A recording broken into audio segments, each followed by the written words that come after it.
भाऊ तुमच्या पायाचा पाय तू जाऊ नको. अरे अरे मी आहे ना. अरे मी आहे ना. अरे मी दिला ना तुला शब्द. अरे मी शब्द दिला ना तुला. काय गुन्हा केला रे म्हणा बापने.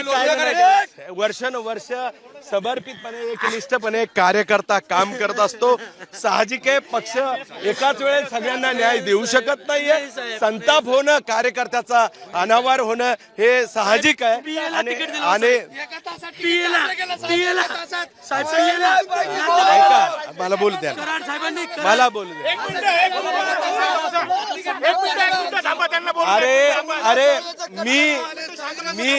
मी हे बघा भारतीय जनता पार्टीचा संस्कार आहे.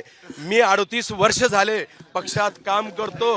वेळोवेळी हे बघा आपला संयम आणि खऱ्या अर्थानं संयम पाळणं समजूतदारपणा घेणं आपल्या संस्कृतीत आहे. आपला खरं तर आपल्या सिद्धांतामध्ये आहे. मी तुम्हाला एवढंच सांगू इच्छितो माहिती असून काय केलं भाऊ तुमच्या पायाचा पाय तू जाऊ नको. अरे अरे मी आहे ना. अरे मी आहे ना. अरे मी दिला ना तुला शब्द. अरे मी शब्द दिला ना तुला. साहजिक आहे पक्ष एकाच वेळेस सगळ्या कार्यकर्त्याला न्याय देऊ शकत नाही. आणि त्यामुळे खऱ्या अर्थानं हा संतापाचा अनावर होणं हा साहजिक आहे. खूप चांगल्या पद्धतीने कार्यकर्त्यांची संख्या 10 वर्षापासून काही कार्यकर्ते समर्पितपणे काम करते खाली जातो समर्पितपणे काम करतात. आणि निश्चितपणे त्यांचा संताप अनावर होणे हा साहजिकच आहे. परंतु त्यांची समजूत काढायला मी प्रत्येक कार्यकर्त्याच्या घरी चाललोय.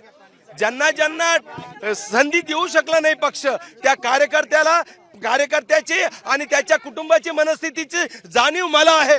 कारण मी पण अशाच वार्डाच्या कार्यकर्त्यापासून महामंत्री झालेलो आहे पक्षाचा. नाही तिकीट कसं कट होतं. नाही हे बघा हे बघा एकाच तासात तिकीट कसं कट झालं मला उत्तर द्या भाऊ. एकाच तासात तिकीट कसं कट झालं.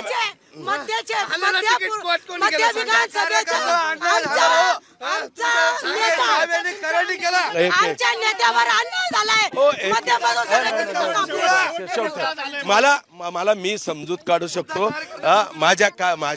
माझ्या सर्व कार्यकर्त्यांना एकाच वेळेस पक्ष संधी देऊ शकत नाही. आणि त्याच्यामुळं त्यांचा संताप होणं अनावर आहे. आणि मी त्यांची समजूत पूर्णपणे काढू शकतो. निश्चितपणे त्या कार्यकर्त्याला कुठं बसवायचं सरकार आहे.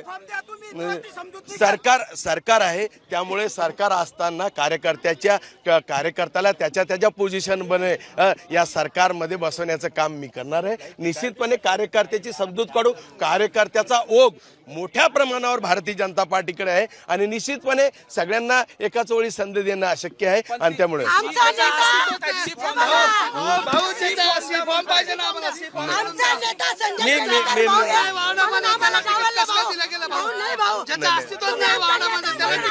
चला